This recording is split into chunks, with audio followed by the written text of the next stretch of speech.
Okay, so thank you very much. I would like now ask Dr. Wicki giving his talk concerning unsolved problems in cancer. He's the head of Phase 1 Oncology here at the University Hospital in Basel. Ladies and gentlemen, dear colleagues, it's a privilege to be here and give you this short talk. So I've divided it into some even smaller topics. Unsolved problems in cancer care. What does this mean? Cancer, so some things never change, and you may know that song perhaps, so don't be afraid, I'm not going to sing it. I'm sure this would be a horrible experience, but it is true that in cancer care, some things have not changed for the last 50 or so years. So what has not changed is that cancer burden remains high. Cancer is the second leading cause of death in Europe, and it has been this way for many years, and it's supposed to go on. The burden of cancer is increasing worldwide. So these are the projections of the WHO, and they believe that the cancer deaths are going up to about 18% in the next 15 years.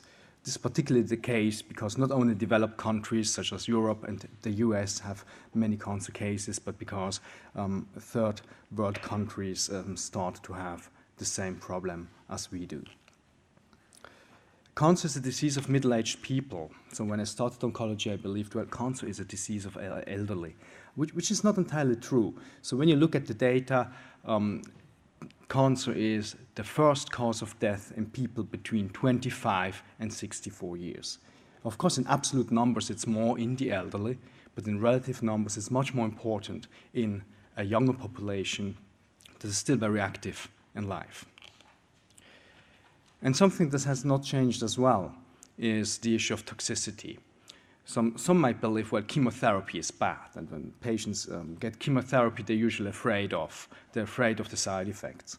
And people tend to think targeted therapies or immunotherapies have got less side effects than chemotherapy.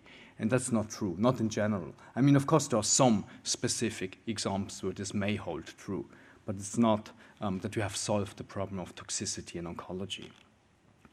Now, there have been some new developments and some new hope in the last, let's say, 5 years. Something that has changed very quickly is that full sequencing has become possible. So it's not the times of the Hugo project anymore. It doesn't take 10 years to sequence tumor genomes.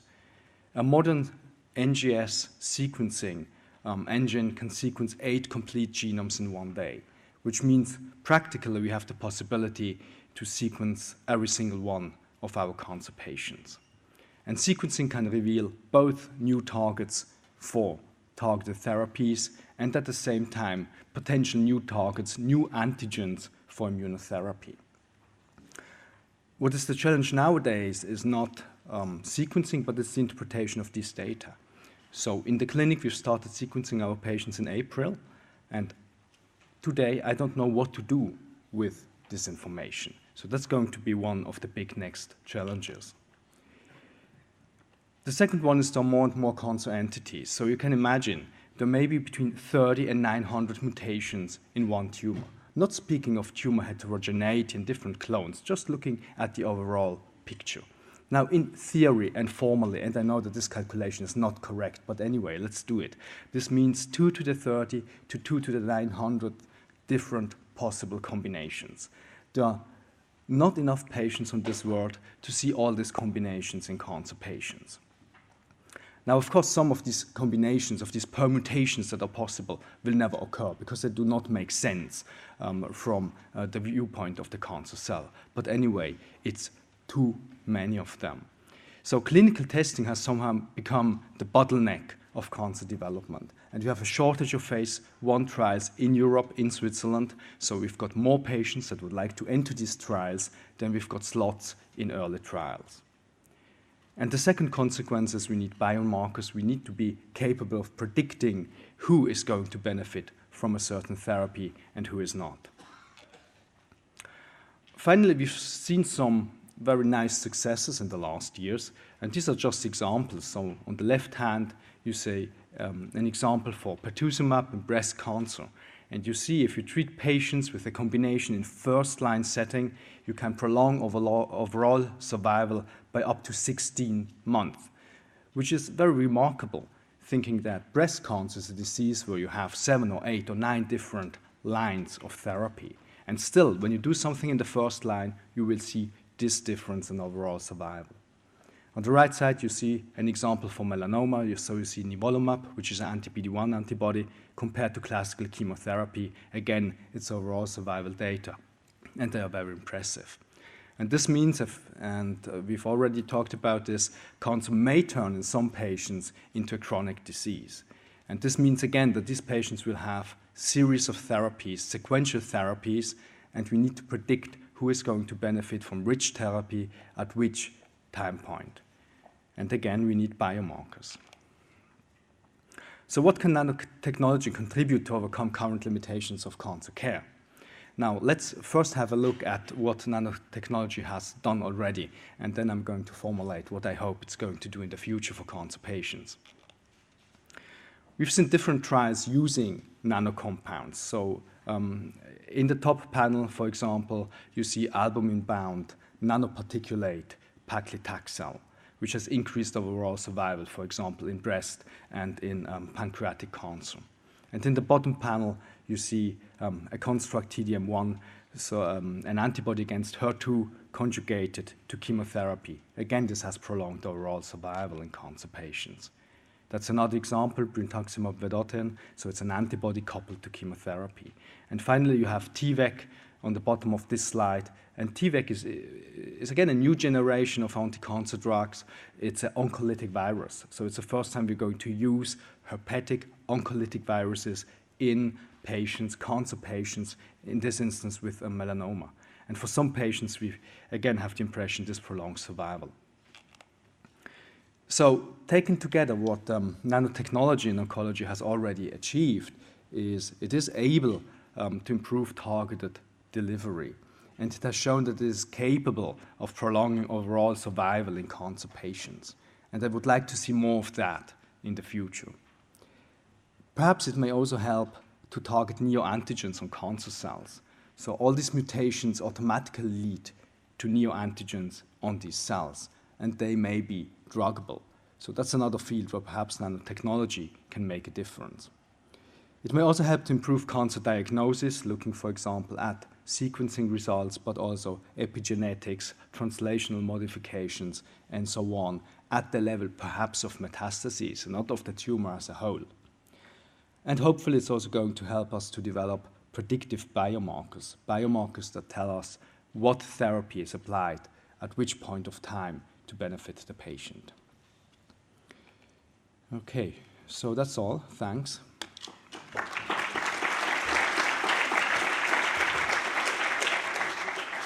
Dr. Wicki, thank you very much for this interesting talk. So are there any questions from the audience? Yeah.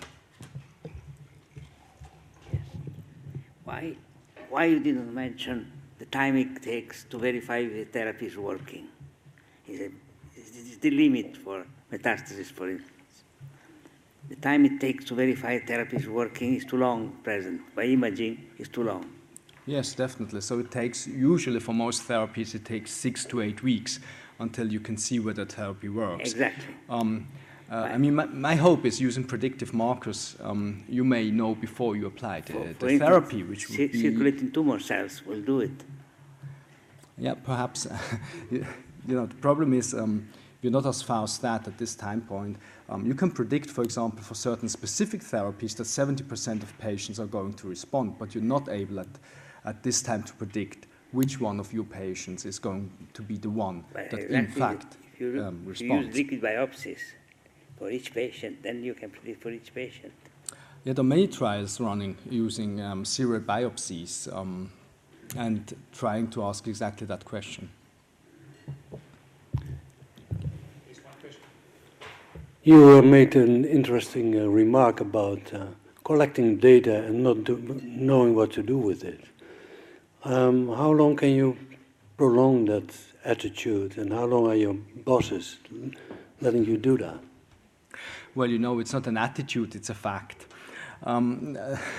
I think we need to learn that, and what we are going to do is to build databases because we're never going to be able to do trials with all of these patients. So the first step really is to build databases and to generate hypotheses from these data.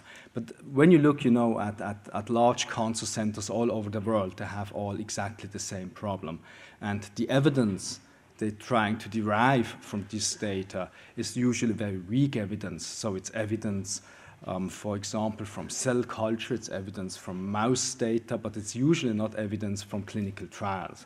And that's something which needs to be changing in the next few years. But it will take some time, I'm afraid. And if I may, you sort of left out the enormous progress made in surgery and irradiation approaches. How do you see that in conjunction with the therapeutic, the chemotherapy that you discussed here?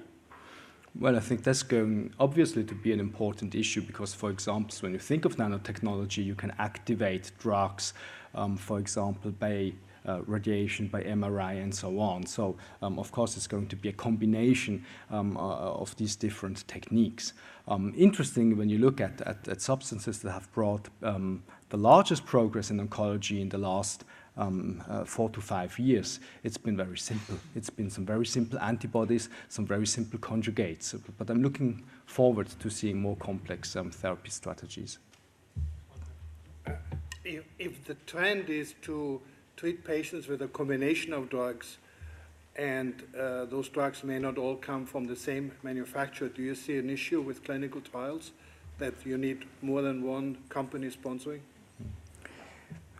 Well, obviously there are going to be some issues. I think in the future we're going to see more algorithm trials. So we're going to see less single drug trials, but more predictive algorithms that should tell which sequence of therapies people are going to get. And it's going to be very important that you cannot enter one algorithm from one company and then you have to stay on that track for the rest of your life. So we need to make these tracks kind of interchangeable, so people need to be able to change from one to the other. I think that's as well work in progress. Last question. I have a comment. So thank you very much. Tomorrow I will present a new essay for a predictive biomarker for immunotherapy. So the question is that you have this big database. How can we get access to that? So to use it to test further or predictive biomarker? I think that's a good and important question. The first step is we need to build these databases, and this has started, let's say, 1.5 years ago, so it will take some time to have a sensible amount of data. We need to make them as open as possible so that it's not just a Swiss or European database, but it can connect with other databases which will facilitate the interpretation of results. And then we need to find a way how industry and academia can interact on a level to facilitate development of new drugs. So this is not available? Well, most of these databases are not publicly available. I mean, this is the problem. There are some US databases where you can look at the data, but never at single patient data, because then again, it's an issue of data safety and so on. Okay, so thank you very much. I would like now ask Prof.